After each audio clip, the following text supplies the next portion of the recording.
বন্ধুরা, তোমরা নিশ্চয়ই ভালো আছো। আজ আমি সাতবাহন শাসন ব্যবস্থা নিয়ে আলোচনা করব। তাহলে চলো আলোচনাটা শুরু করি।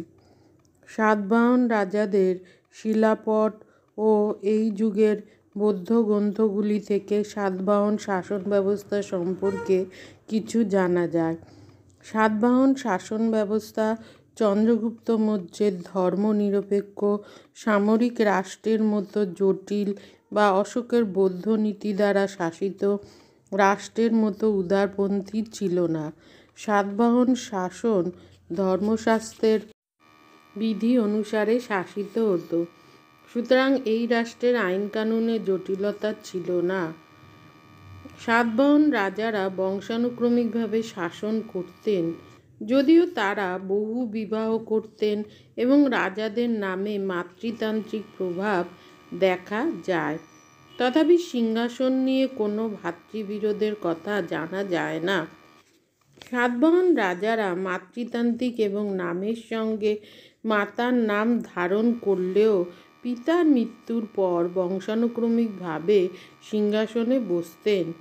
সাতবাহন রাজারা স্বর্গীয় অধিকার দাবি করতেন না এবং কোনো আড়ম্বরপূর্ণ উপাধি ব্যবহার করতেন না। তারা রাজন উপাধি নিয়ে সন্তুষ্ট থাকতেন। রাজার ক্ষমতা শাস্ত্রের নির্দেশ ও প্রচলিত প্রথার দ্বারা নিয়ন্ত্রিত হতো।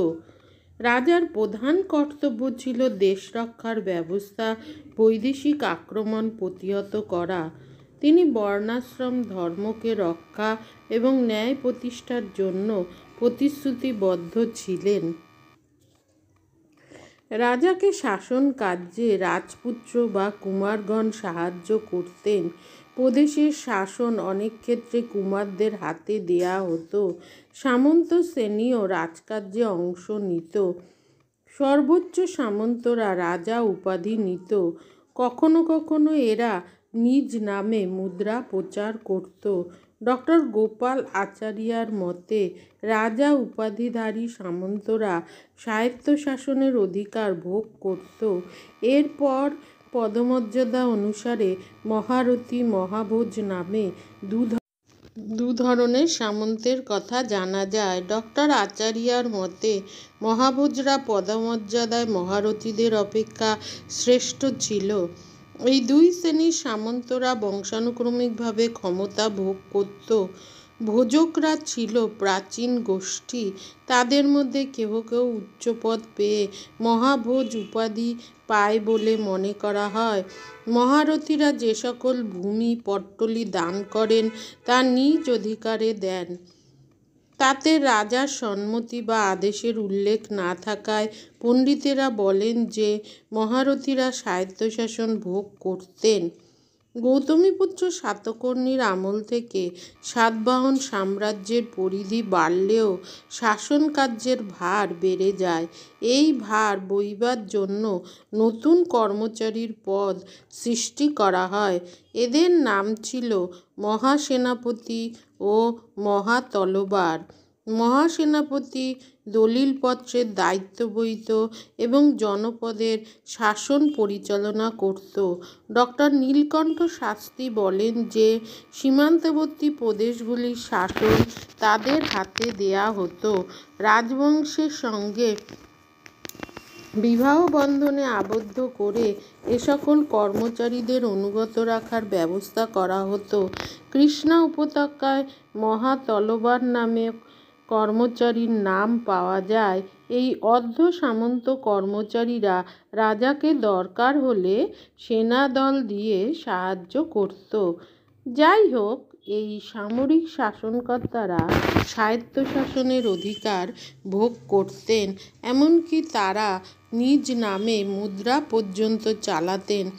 সাতবাহন সাম্রাজ্যের শেষ দিকে এই সামরিক সামন্ত কর্মচারীরা বিচ্ছিন্নতাবাদ দ্বারা সাম্রাজ্যের পতন ঘটান। উপরে উল্লেখিত সামন্ত কর্মচারী ছাড়াও আরও অন্যান্য কর্মচারীদের সাহায্যে সাতবাহন শাসন চালানো হতো। গ্রামের শাসনের দায়িত্ব নিত গ্রামিক, মহাতারক, ভাণ্ডগারিক হিরণ্যক, দূতক, মহামাত্র, প্রতিহার প্রভৃতি কর্মচারীরা কেন্দ্রের রাজকার্যে সাহায্য করত। এই সকল কর্মচারীর উপাধিতে মৌর্য যুগের ছাপ দেখা যায়। ডক্টর গোপাল আচারিয়ার মতে সাতবাহন শাসন ব্যবস্থার দুইটি ভাগ ছিল। সামন্ত শাসিত অঞ্চলে স্বায়ত্তশাসন থাকায় সাতবাহন রাজকর্মচারীদের সে অঞ্চলে কোনো দায়িত্ব ছিল না। যে অঞ্চলে রাজার প্রত্যক্ষ শাসন ছিল সেখানেই এই সকল কর্মচারী নিযুক্ত হতো। মৌর্য শাসনের আদলে এই সকল অঞ্চলে জনপদ বা জেলা এবং গ্রাম স্তরে শাসন চলত। জেলা বিভাগ ও জেলা শাসন ছিল মৌর্য শাসন ব্যবস্থা থেকে গৃহীত। এই জন্য সাতবাহন রাজারা তাদের প্রত্যক্ষ অধিকৃত অঞ্চলকে জনপদ এবং জনপদকে আহর এবং আহরকে গ্রামে ভাগ করেন। ডক্টর রায়চৌধুরী অবশ্য মনে করেন যে সমগ্র সাতবাহন সাম্রাজ্য অর্থাৎ সামন্ত শাসিত অঞ্চল এবং প্রত্যক্ষ শাসিত অঞ্চলকে সাতবাহন রাজারা আহর অথবা জনপদে বিভক্ত করেন। সাতবাহন রাজস্ব সংগৃহীত হতো ভূমিকর, সীতা, জমি, লবণ, শুল্ক প্রভৃতি খাত থেকে। নগদ টাকা বা ফসলের ভাগ দ্বারা রাজস্ব প্রদান করা যেত। সাতবাহন শাসনে কৃষকদের অবস্থা সাধারণভাবে সচ্ছল ছিল না। সামন্ত প্রথার দরুন কৃষকরা শোষিত হতো। কৃষকের জমিতে মাঝে মাঝে সরকারি কর্মচারীদের হস্তক্ষেপ ঘটত। আজ আসি, দেখা হচ্ছে পরবর্তী ভিডিওতে। চ্যানেলটা অবশ্যই সাবস্ক্রাইব করো।